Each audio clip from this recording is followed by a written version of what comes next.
I was 4 years old when my cousin first raped me. He was 18 at the time. He continued to assault me until I turned 6 and my mom remarried and took me away.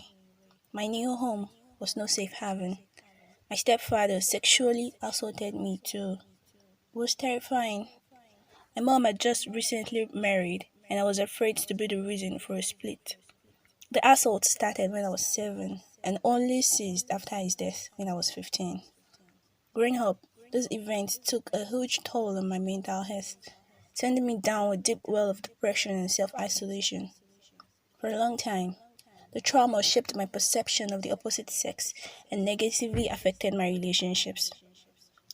This is one of the numerous stories of millions of young girls and women who face sexual assault every day. Since the World Health Organization declared COVID-19 a pandemic, there has been a surge in cases of domestic and sexual violence. School closures and economic difficulties have left women and girls poorer, out of school, and vulnerable to exploitation, abuse, and forced marriages.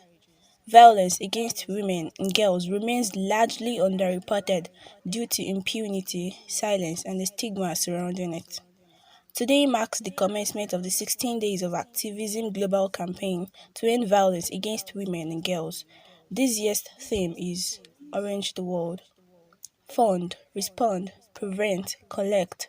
We show solidarity and join the call for effective leadership, commitment, and actions to ensure adequate funding allocation for gender-based violence prevention and response services.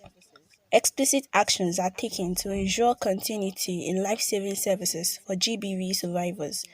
Deeply rooted values that perpetuate violence are addressed, and strengthening of gender data for improving GBV prevention and response services. It's time we demand justice and protection of women. Orange the world. This video is brought to you by the Lens for Social Change.